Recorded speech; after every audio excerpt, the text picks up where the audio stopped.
turmushga chiqqan qizga qarab turibdi, qaraymiz, chiroyli oilaga tushibdi, chiroyli to'y bo'ldi, to'yda artistlar kelib, voy biram baxtli qiz ekan-a.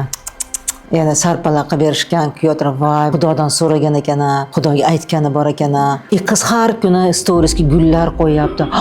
Ana baxt. Niyat qiz priznanday his qilyapti o'zini.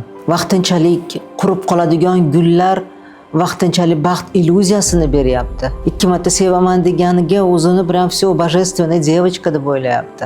Hamma narsa to'kilib ketganda mana shu yerda yashab olishlik o'rganishlik kerak. Problema insonda mana shunaqa holatga tushganda menda sinov, omadsizlik, qora mushuk o'tib ketib qoldi yo'limdan, ko'z tekkan, shunaqa gaplar bo'ladi. Yo'q. Aslida bu sizni noto'g'ri joyda ekanligingiz, o'zingizni joyingizda emas ekanligingiz.